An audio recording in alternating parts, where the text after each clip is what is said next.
जय जय रघुवीर समर्थ. श्रीमत दासबोध. दशक पहिला स्तवन नाम. समास दहावा. नरदेह स्तवन निरूपण नाम. श्रीराम समर्थ. धन्य धन्य हा नरदेहो. येथील अपूर्वता पाहो. जो जो की जे परमार्थ लाहो. तो तो पावे सिद्धी ते. या नरदेहाचे नी लागवेगे. एक लागेल भक्ती संगे. एकी परम वितरागे गिरी कंदरे सेविली. एक फिरती तीर्थाटणे. एक करीती पुरश्चरणे. एक अखंड नामस्मरणे निष्ठावंत राहिले. एक तपे करू लागले. एक योगाभ्यासी महाभले. एक अभ्यास योगे झाले वेदशास्त्री व्युत्पन्न. एकी हट निग्रह केला. देह अत्यंत पिढीला. एकी देव ठाई पाडीला भावार्थ बळे. एक महानुभाव विख्यात. एक भक्त झाले ख्यात. एक सिद्ध अकस्मात गगन ओळंगती. एक तेजी तेजसी झाले. एक जळी मिळवणे गेले. एक ते दिसतची अदृश्य झाले वायुस्वरूपी. एक एकची बहुधा होती. एक देखतची निघोनी जाती. एक बैसले असताची भ्रमती नानास्थानी समुद्री. एक भयानकावरी बैसती. एक अचेतने चालविती. एक प्रेते उठविती तपोबळे करोनी. एक तेजे मंद करीती. एक जळे आटविती. एक वायो निरोधिती विश्वजनाचा. ऐसे हटनिग्रही कृतबुद्धी. जयांच ओळल्या नाना सिद्धी. ऐसे सिद्ध लक्षावधी होऊन गेले. एक मनोसिद्ध एक वाचासिद्ध. एक अल्पसिद्ध एक सर्वसिद्ध. ऐसे नाना प्रकारीचे सिद्ध विख्यात झाले.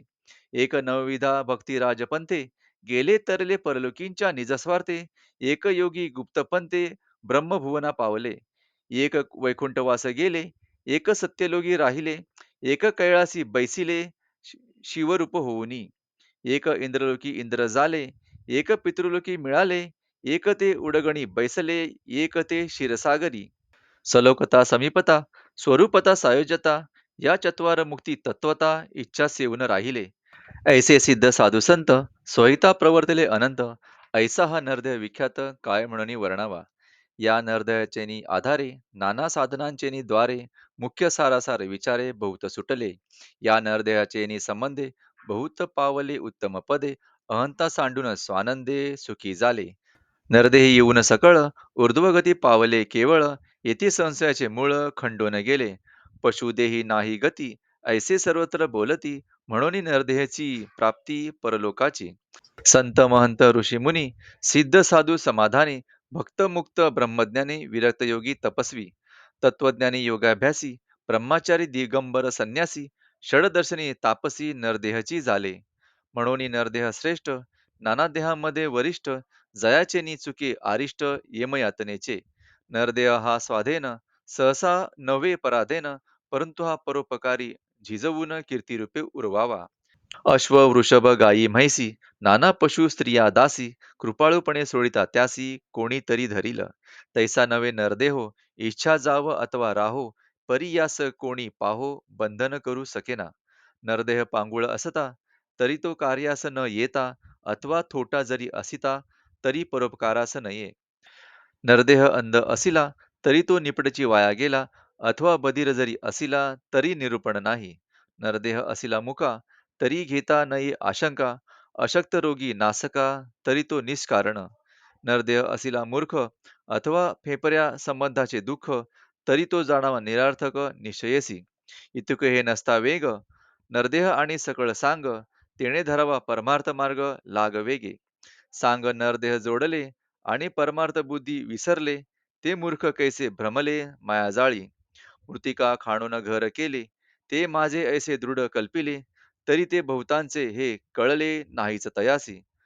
मूषक म्हणती घर आमुचे. पाली म्हणती घर आमुचे. मक्षिका म्हणती घर आमुचे निशयसी. कांतण्या म्हणती घर आमुचे. मुंगळे म्हणती घर आमुचे. मुंग्या म्हणती घर आमुचे निश्चयसी. विंचू म्हणती आमुचे घर. सर्प म्हणती आमुचे घर. झुरळे म्हणती आमुचे घर निश्चयसी.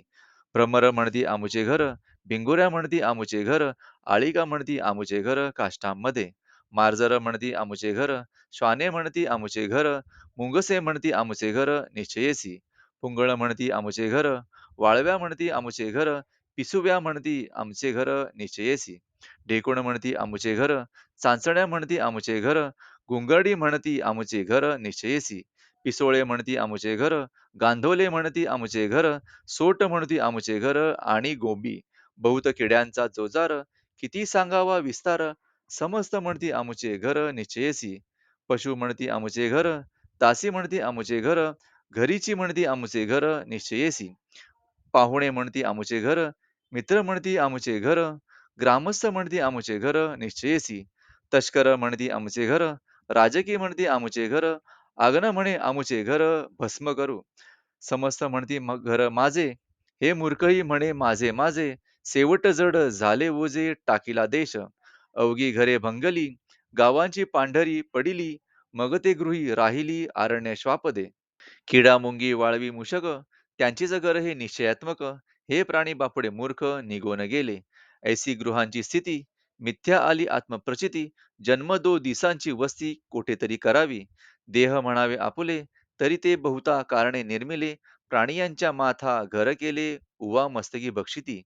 रोमे मुळी किडे भक्षिती, खांडुक्या झाल्या किडे पडिती, पोटामध्ये जंत होती प्रत्यक्ष प्राणियांच्या. कीड लागे दातांसी, कीड लागे डोळ्यांसी, कीड लागे कर्णासी आणि गोमाशा भरती. गोचिड अशुद्ध सेविती, चामवा मासांत घुसती, पिसोळे चावून पळती अकस्मात. भोंगे गांधेले चाविती, गोंबी जळवा अशुद्ध घेती, विंचू सर्प दंश करीती, कानटे पुरसी. जन्मून देह पाळिले, ते अकस्मात व्याघ्रे नेले, का ते लांडगीच भक्षिले बळात्कारे. मुशके मार्जर दंश करीती, श्वाने अश्वे लोले तोडिती, रिसे मर्कटे मारिती, कासावीस करोनी. उष्टरे डसोन उचलिती, हस्ती चिरडून टाकीती, वृषभ टोचून मारिती अकस्मात. तस्कर तडतडा तोडिती, भूते झडपून मारिती, असो या देहाची स्थिती ऐसी असे. ऐसे शरीर बहुतांचे, मूर्ख म्हणे आमुचे, परंतु खाजे जीवांचे तापत्रे बोलिली.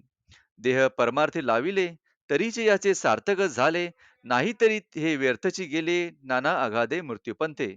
असो जे का प्रपंचिक मूर्ख, ते काय जाणती परमार्थ सुख, त्या मूर्खाचे लक्षण काही एक पुढे बोलिले असे. इति श्रीदासबोधे गुरुशिष्य संवादे नरदेह स्तवन निरूपण नाम समास 10वा. जय जय रघुवीर समर्थ.